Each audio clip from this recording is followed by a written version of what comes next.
we get a welcome? All right. Good afternoon, everyone. As you know, we're on our way to Anchorage, Alaska, and then from there we'll be heading to, as you all know, to Hiroshima, Japan, where the president is going to be meeting with the G7. Will be attending the G7 summit leaders. And as you can see to my right, I have the National Security Advisor, Jake Sullivan, to talk about the trip and take any questions that you may all have. Go ahead, Jake. Thank you, Karine, and thanks everybody for taking a minute today.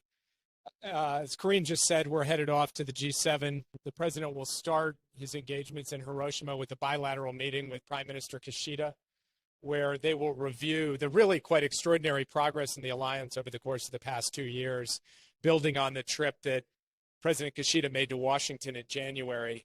And in every dimension, whether it's the military dimension of the alliance, the economic dimension, the recently concluded agreement on clean energy, the work we're doing together on economic security. This alliance, I think, is at a genuine high watermark from the point of view not just of recent years, but recent decades. And the two leaders will not just rest on their laurels, but press the teams to take the next step on a series of issues. And we'll give you a readout after the bilat concludes this evening. Then the main event begins with the president's engagement with G7 leaders. And of course, as usual, it's a packed schedule and a packed agenda. A few things that I would just highlight at the outset, and then happy to take your questions on any specifics. First, obviously the war in Ukraine, Russia's invasion of Ukraine looms large and will be a significant topic of conversation.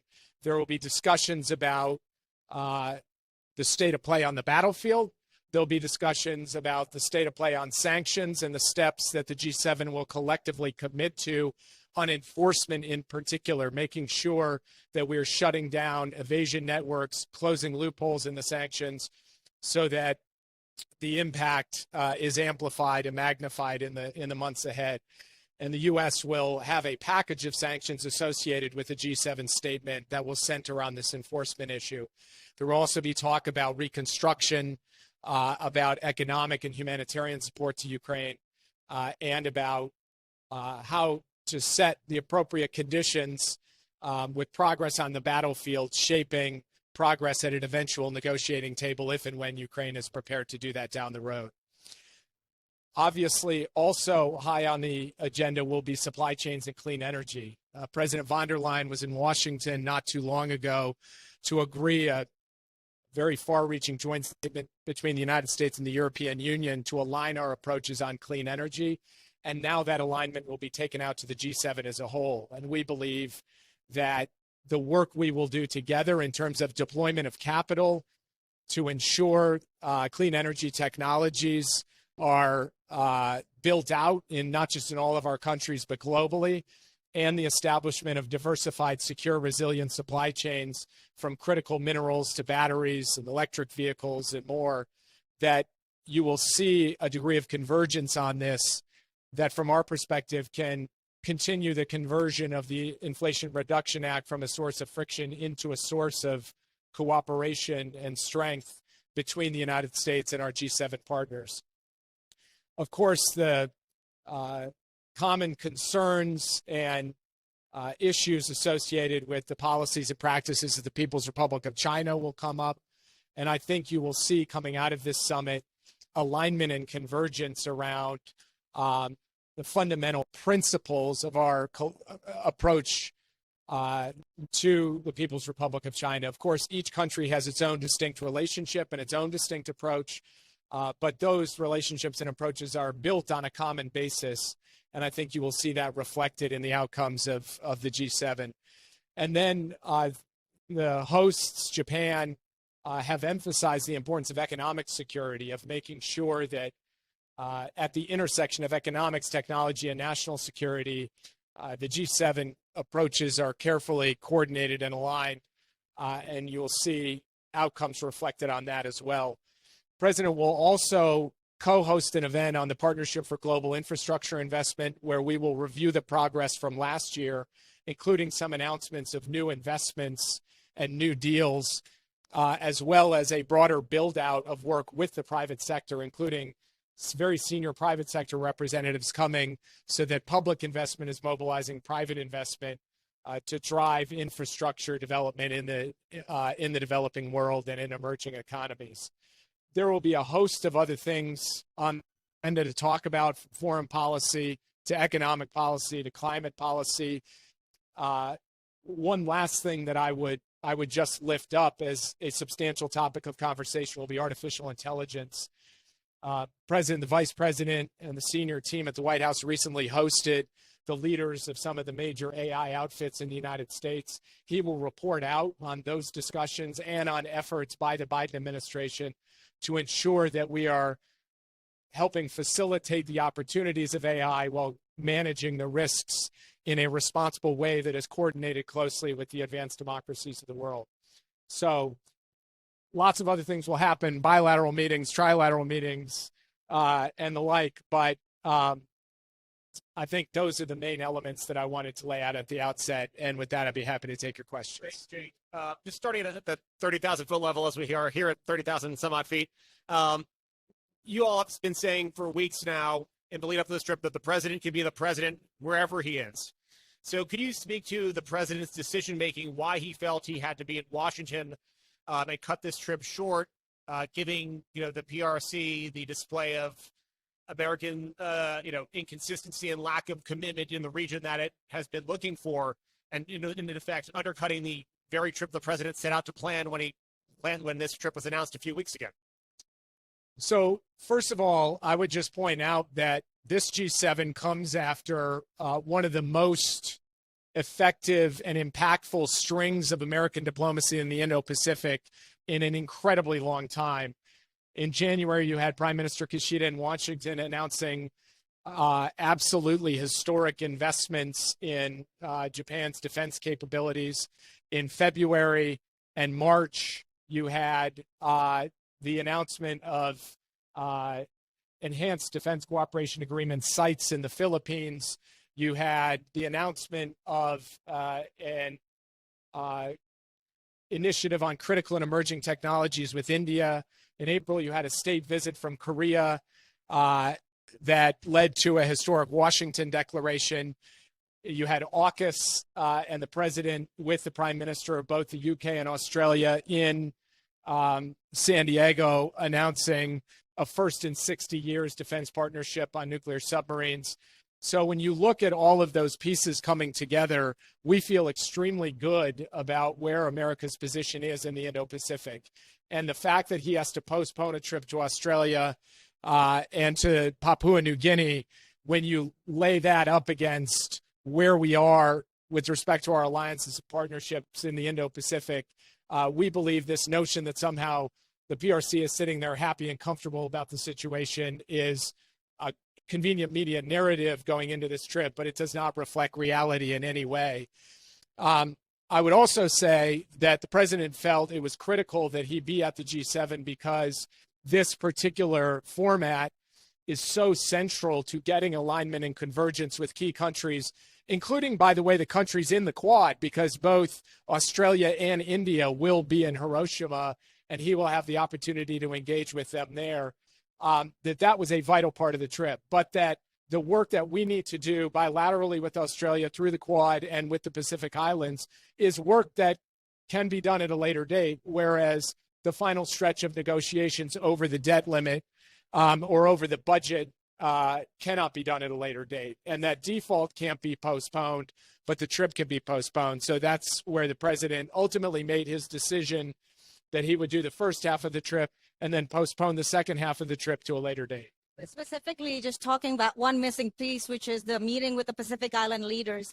The strategic goal for that meeting was to deter those countries to establish closer security ties with China. So how will you achieve that goal now that the leaders are disappointed that the president's not coming? I would say that I believe that the leaders of the Pacific Island have longer memories than the question that you pose implies. The president hosted them not years ago, but months ago, less than a year ago at the White House in a first of its kind summit of Pacific Island leaders at the White House last September, where we set out a roadmap for cooperation in the Pacific that we are delivering on. New embassies, new Peace Corps volunteers, new investments in security, new investments in humanitarian relief, in climate, and that's all flowing now just in the months that have followed. So from our perspective, we see a demand signal for the United States only growing among the Pacific Islands, and we see those leaders eager to ensure that we continue the momentum that we built. The stop at PNG would have helped that. There's no doubt about that. But we have a lot of momentum behind this, and the president will have a chance in 2023 to be with all of the Pacific Island leaders. That's yet to be scheduled, but we will get it on the books so that we continue the progress with the Pacific Islands. I just want to follow up on both those questions. Members of your own administration have said one of the most important things the United States can do to counter China is to show up. And you said these visits are going to be postponed. I mean, are there any dates yet, even date ranges? Because it seems that the partners in the region would like to see a firm commitment to actually show up. So I know this is all very recent. It's only happened in the last 24 hours, but has there been any talk about dates to reschedule these engagements? Do you think there's a kind of remarkable extrapolation from not going to two countries on a particular date to the United States is not showing up in the region? And it's, I think, completely belied by the actual delivery, both the presidential time of visits, of hosting of major leaders in Washington. Most recently, just in the span of a week, the presidents of both the Philippines and the Republic of Korea. So, I mean, it's not for me to give you advice on or to make a pitch to you on how you report things, but I think there is a degree of fairly dramatic overcranking in saying that pushing off a visit to Australia and PNG speaks to the fundamentals of American diplomacy at this time. The President spoke with Prime Minister Albanese yesterday and agreed that we would get the visit to Australia back on the books. We don't have a date for that, but also that he would host him in Washington for a state visit, which I don't know when the last time the Prime Minister of Australia was hosted for a state visit at the White House, but I think it's been quite a while. So we will see that. And then within this calendar year, you will see the president convening the leaders of the Pacific Islands for a major summit, which will be the second time in 12 months he has done that, which will be the first time ever in history that has happened. So I think a little bit of context is required in the overall thrust of the kind of premise that underlies the last three questions. You're calling part of it a media narrative, but they're obviously disappointed. So, and no doubt you heard some of that disappointment yesterday from them.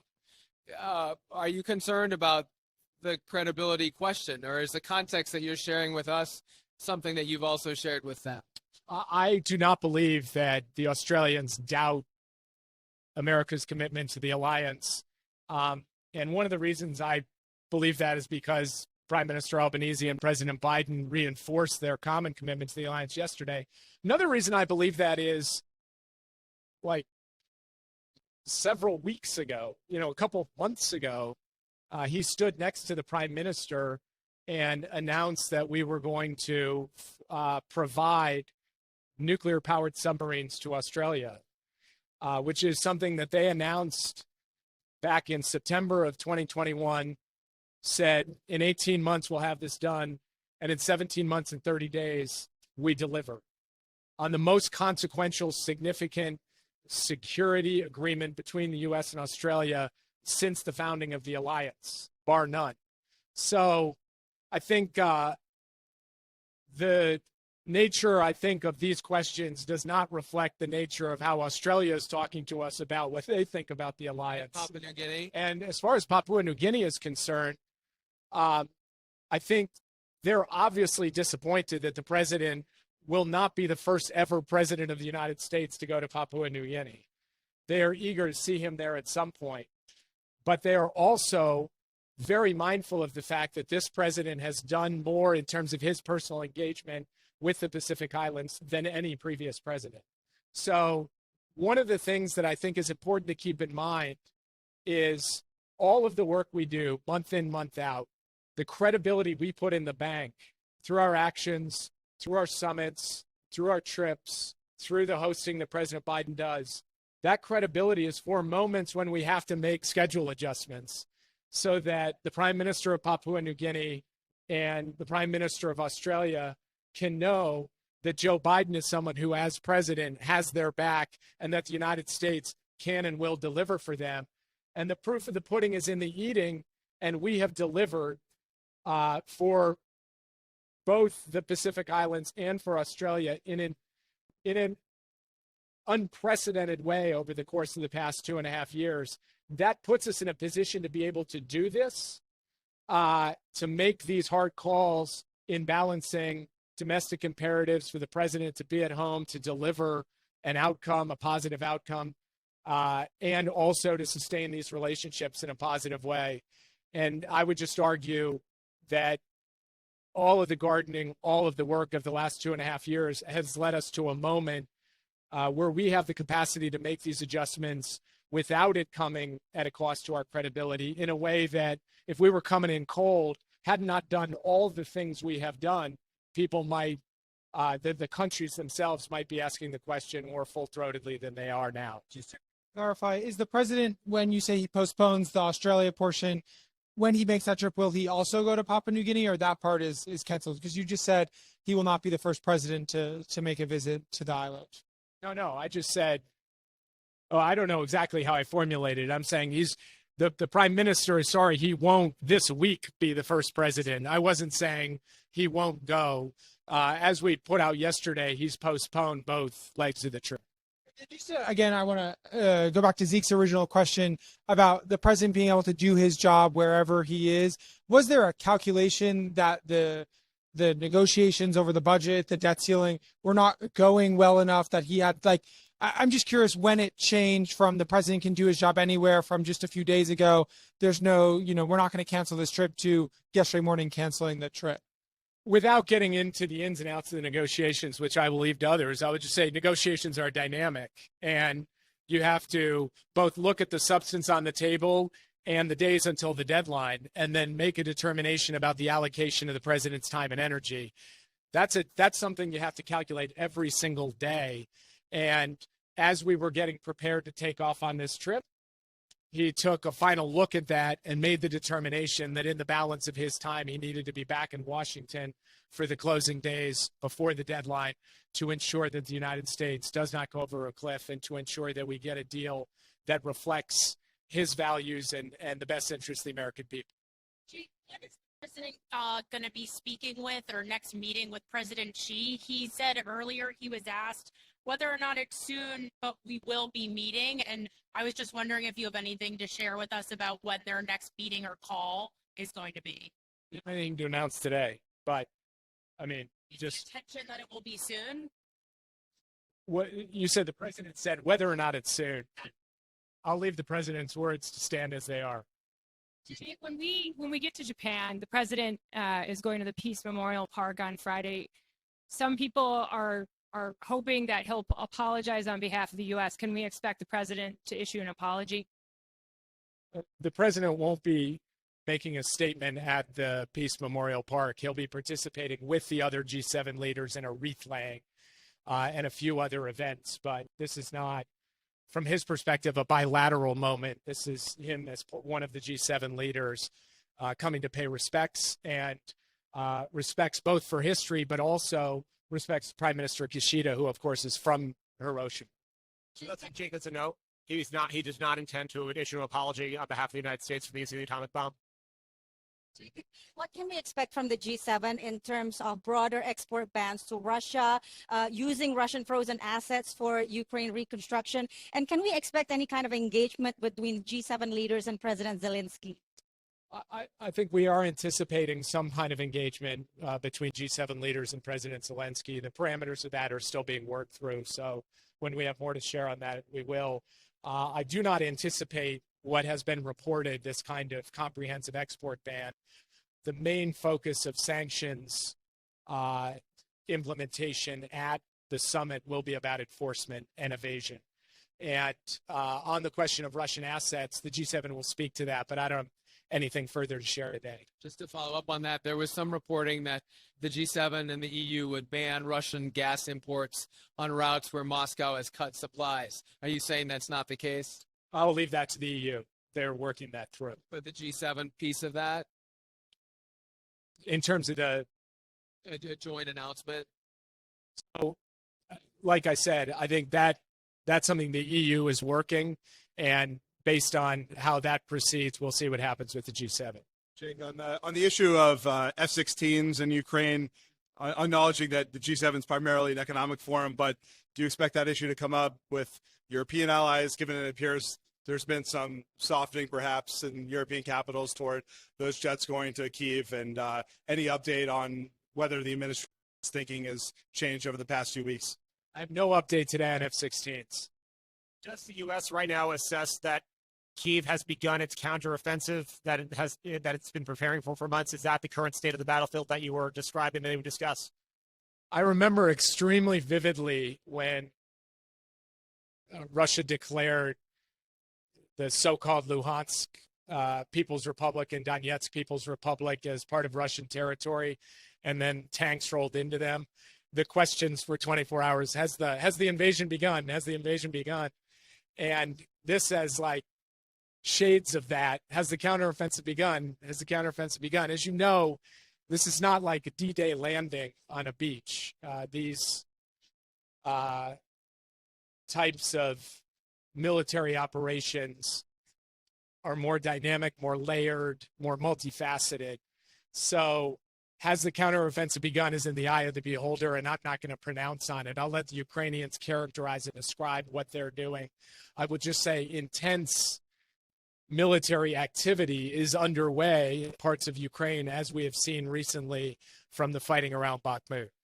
Can we go back to your meeting with Wang Yi in Vienna? A senior administration official who briefed us afterwards said that you talked about the spy balloon, but called it an unfortunate incident that both sides are eager to move forward from. Should we take this as the administration thinking that this is an issue to be put to bed with no consequences to China? Well, it's not an issue to, quote unquote, be put to bed, because, the reality is that the president took down the balloon to send a clear message that we will not tolerate violations of U.S. airspace. And that position is firm and fixed, and something the president has communicated quite clearly, both publicly and privately. We feel that having taken the action and having sent the clear message about U.S. sovereignty, territorial airspace, territorial integrity, that we have made our point. And that's where we are right now. What's your take on the Turkish election? Well, we'll see what happens in the runoff. But do you have any kind of further thoughts in terms of, Turkey's position as our NATO ally as far as what happens in the election? I believe that whoever prevails in the election, whether it's the incumbent or whether it's the challenger, that we will continue to work with Turkey on a range of issues, whether it's on Ukraine, on regional issues in the Middle East, or on Turkey's role, as you said, as a NATO ally. So that's going to continue regardless of who the leader of Turkey is. What we want to continue to see is robust democracy in Turkey, and they had a first round, they'll have a second round, and we will be prepared to work with whoever is the winner of the election. On the issue of Chinese economic coercion, are you anticipating the language in the communique is going to be sort of a broad agreement that should be countered, or are there going to be specific steps recommended for member countries to take back, including that document as well? I'm not going to get ahead of the communique with respect to the issue of coercion and economic security. That's a theme, an issue that will be addressed in the communique. But on your specific question, we'll share with you the results of the negotiations once the communique is finalized. Can you tell us, do you expect the president to hold a trilateral meeting with South Korea and Japan? That is basically a matter of scheduling. There is goodwill on all three parts to do it, particularly to recognize the real progress that has been made between the ROK and Japan with U.S. support, and the stronger bilateral ties between the ROK and Japan mean a stronger trilateral relationship. So if we can find time in what is a very packed schedule, we will try to hold a trilateral, but we don't have anything to confirm yet because we're still working through a number of these scheduling pieces. You've had a break-in at your home recently. Can you tell us how you experienced that and to what extent your faith in the Secret Service has been challenged by this incident? I don't have any comment on the incident, but I have total faith in the Secret Service, and they do a remarkable job every day as professionals protecting me. Go back on the public. The bilat with Kishida, does the president plan to raise the case of the Alconis case with Kishida? And then separately, with regards to Turkey as well, it looked like there might have been an extension of the Black Sea deal as we were wheels up. If you have any comment on that. Yeah, there has been extension of the Black Sea grain deal, which is good. Unfortunately, Russia continues, even in a moment of extension, to rhetorically hold it hostage in various ways to suggest its days are numbered and so forth. And we just think the world deserves certainty that this corridor for grain will be there on a sustainable basis so that the world can continue to be fed, and in particular poor countries. But it's a good thing that it's been extended. We will continue to support efforts to ensure that grain gets to global markets. What was your other question? So, as you know, the president is very focused on all cases of Americans being detained overseas. He takes a personal interest in them. He also tries to handle them in a way in which we balance what we say publicly with what we're doing privately so that we maximize the chances of getting people home fast. So I don't have anything to share with you publicly about how we are approaching that particular case, other than it is very much top of mind for us. But I'll leave it at that on the record. Just to confirm on Papua New Guinea, Jake, what about all the deals that the president was supposed to sign there, the security, surveillance, climate change with Papua New Guinea? And do you have any update on the Lombrum Naval Base that Vice President Mike Pence announced he was going to help, or the U.S. was going to help revamp?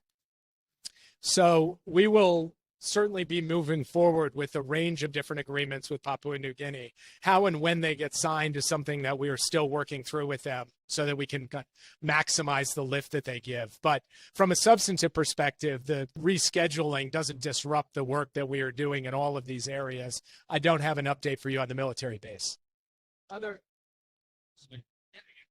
Well, I guess just one last one, and maybe Karine could speak to this too. Can the president guarantee to our allies this week that the U.S. will avoid default? So the president is confident that we can avoid default, but the reason he's going back is to make sure that that happens. So what he will tell them is he is going home to do what a president does, which is pull the relevant parties together to get to a deal that produces a positive outcome. And he will express confidence to them that he will be able to do that. And I'll leave it at that. But Karine can also. Thanks, Jake. I Take it away. take it away. Whoever you want to go. Thanks, Karine. First off, can you go further into the president's decision making? Why he felt what specifically he felt he needed to do in Washington that he couldn't do by phone or by Zoom? We've all been through the last 3 years where we didn't do a whole lot of in-person meetings. You know, did he think about inviting Kevin McCarthy to Papua New Guinea or to a city so he can carry out these meetings? You know, why did he feel the need that he has to be the one to go back to Washington? Okay. So I think I'm just going to reiterate a little bit of what Jake Sullivan said, which is as we get to the X date, you start looking at the president's time, right? And really focusing on the allocation of his time. And we know the X date, right? The Treasury Department has been very clear that it's coming up. And so the president wanted to make sure that the conversation that he wanted to have clearly continued. As you know, the staff has been meeting every day. It's been productive. He's optimistic about it. You heard him speak about it directly today in the Roosevelt Room before he took off.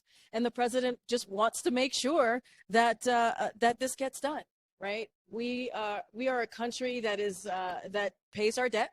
We are not a deadbeat nation. And so the president has been very clear about that. And he needs and wants Congress to do their job. And so, again, he's coming back a little bit earlier as we get closer to that X date to make sure that Congress does its job. It's as simple as that. And you all had been asking for weeks and weeks, and not weeks and weeks and weeks, but for some time, asking about his schedule. And the president took a look at it, just as Jake said. He took a look at it. He looked at the X date. He looked at what needed to be done, and the president wanted to come back a little bit early, postpone those two other stops that he was going to make sure that Congress actually did its job. And let's not forget, there's also the budget negotiation that is currently happening, the spending, the appropriations, that regular order of making sure that we get that done as well. And that is a bipartisan agreement, a reasonable agreement that both Republicans and Democrats in Congress can vote on, and it can get to the president's desk. Do you have a sense of what the schedule of talks will be over the next couple of days? Can you give us some detail about how that's going to play out? So a couple of things, and I believe the president may have said this. If not, I'll share this with all of you. As you all know, and this is something that you know already, the staff members, the senior staff members will be meeting regularly. They met this, I believe they met earlier today. And so they'll have those meetings today. They're going to meet tomorrow. They're going to meet the next couple of days. So that'll be really important as we continue these productive conversations. As it relates to the president is looking forward to connecting with the leaders later this week via phone, and then also having a meeting with all of them when he gets back overseas. On the negotiations themselves, one of the biggest hurdles has been spending caps and how long they should last. Republicans want 10 years, Democrats want 2. Has there been any progress toward narrowing that gap? Have they agreed on how long those should last? So I'm not going to get into negotiations in public. As you know, the teams have been meeting. We feel that it's been productive. The president met with the 4 leaders yesterday. Again, productive, headed in the right direction. He's optimistic. As you just heard from the National Security Advisor, president's confident, which is something he said himself. So we're going to let those conversations continue. The president has been very clear. We've laid out our budget on March 9th. You saw it. You've heard us talk about it multiple times. It's a budget that shows spending a cut in deficit over 10 years by $3 trillion, adding, really continuing the work that the president has done the last 2 years, and cutting those wasteful spending as it relates to big pharma, as it relates to oil, big oil as well. And so we've been very clear about how we see the values of this country moving forward, how we see delivering for American families, and those conversations are just going to continue. I know you said the president would be speaking to leaders later this week for an update, but is he going to be updated more frequently on the staff level talks? And what's the frequency of that going to be, and who's going to be updating him? I would expect that the president will get updated regularly, daily, maybe multiple times. This is critical, right? This is important in getting this done. He'll be certainly be updated by senior advisors, as he has, or for the past couple of days when these staffers have been, high-level staffers have been having conversations with members of Congress staff. Karine, we know that the president was invited by Prime Minister Albanese to speak in front of Australian Parliament. What would have been his message?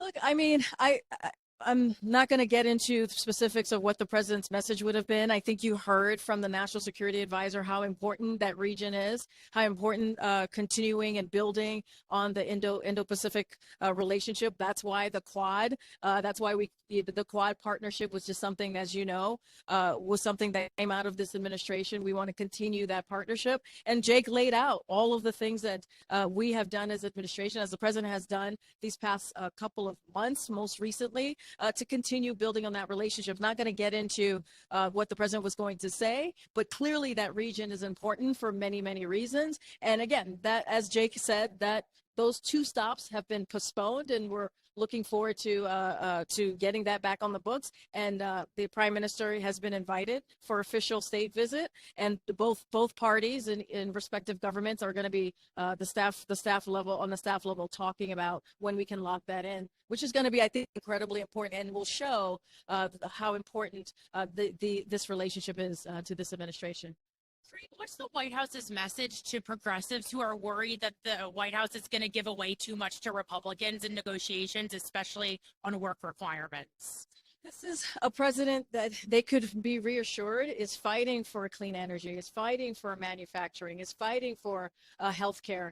that's something that the president has been very clear that he's fighting for. And look, Republicans have put a proposal on the table that increases poverty, that cuts health care for millions of people. And some of those proposals doesn't cut much money at all, right? And so, look, the president's going to continue to fight for these incredibly important things that American families truly need: healthcare, as I just related, and fighting against increasing poverty. So, look, that is something that I think progressives in Congress could take away with and understand. The president is fighting for the American people, and you see that in the budget that he put forward.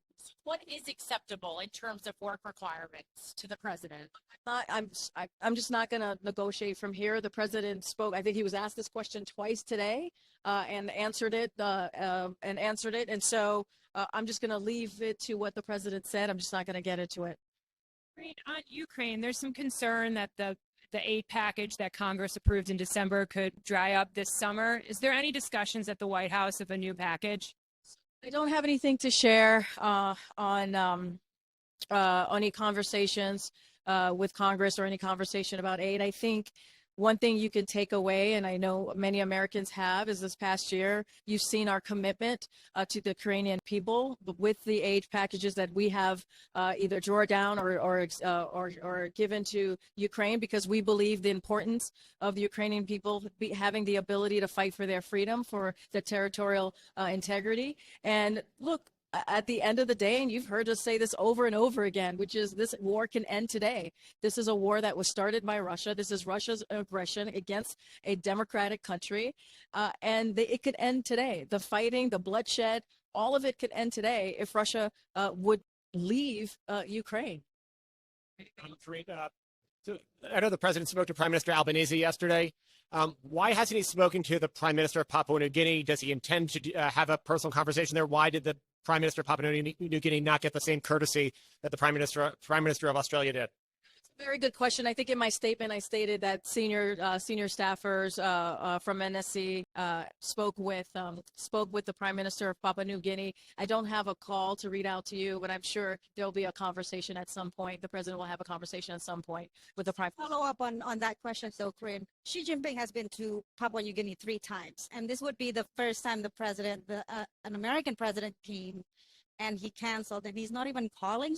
I want to be very, very clear. Not canceled, postponed. And Jake just said to all of you that we are hoping and planning at some point. We don't have a date locked in to get the president there. It is like this week he will not be the first U.S. president to visit Papua New Guinea. But again, we have postponed the trip, and the hope is that we'll get the president there at some point. All right, just kind of a politically-ish question. What's your take on the Republican criticism of President Biden leaving the country at all right now when these talks are happening? There's been some from Speaker McCarthy and others that would suggest that it's irresponsible for Biden to be leaving at all. So look, as you know, he's attending the G7 summit leaders in Japan. And one of the responsibilities that an American president has is our leadership on the global stage, which is incredibly important and critical. And we're talking about global economy, right? Strengthening the global economy. We're talking about climate change. We're talking about Ukraine and how these countries are going to continue to work together to provide assistance, security assistance, humanitarian aid to a country that is fighting, where the people are fighting for their freedom. That is important. That is an important part of the job of a president. There are critical issues, yes, domestically, but also internationally, that the president has to take on. And so, look, it goes back to the president. I think it goes back to your first question, Zeke, that the president indeed could be a president anywhere. But this is an important group of leaders. If you think about a G7, the largest economies, right, world economies across the country, and we have to continue to have these conversations on those pieces that I just laid out. Okay.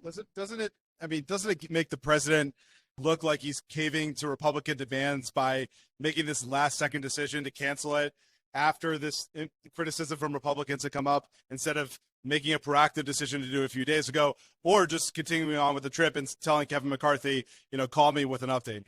Look, the speaker put us in this position, right? Let's not forget. He put us in a position where he is taking the American economy hostage. We are we are looking at a situation where America could potentially default on paying their bills, which is something that we have never done before, which is something would be the first time ever. And you've heard me say these stats over and over again. We've done this 78 times since 1960. So I get the question, but Speaker McCarthy and MAGA Republicans got us here. They're the ones who got it. They can actually take care of this, or could have taken care of this months ago, weeks ago, by just doing their constitutional duty and dealing with the debt limit. Again, last three times in the Trump administration, Democrats put to the side their political disagreements with Republican Party, met them in the middle, and were able to put forth and actually deal with the debt limit. So what's different now is the question to them. Following up on that, do you believe that the speaker, by putting the president in this situation, has endangered national security by not allowing the president to continue on the rest of his trip, by forcing him to truncate it? Look, I can't speak to that. What I can speak to, I'll just say, don't believe that is the case, right? What we believe is that there are critical issues domestically and internationally that the president has to deal with at all times, and he's going to deal with them. And it's important that Congress does their job and deal with the debt limit, as they have done, again, 78 times since 1960s, as they've done 3 times in the past administration.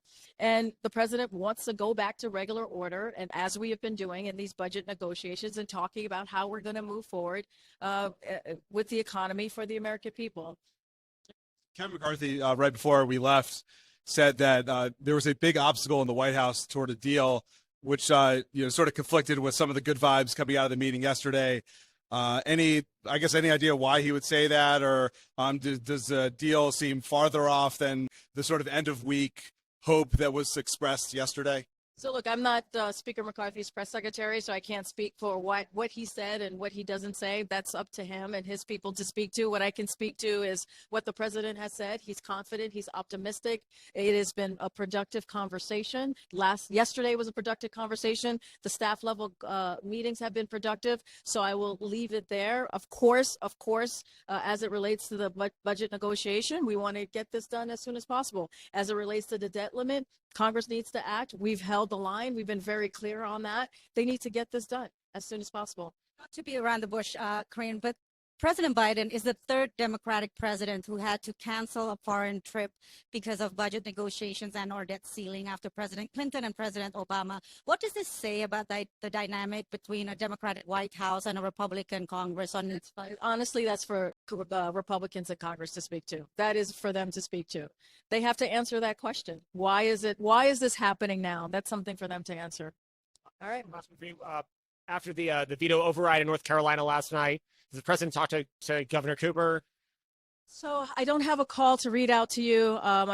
What I can say, it is so out of touch that what we saw occur with that bill, and just how extreme this abortion bill is, and what we've been seeing across the country on the attacks on women's health care, women's reproductive rights that we've seen from Republicans. Again, out of touch with where North Carolinians are.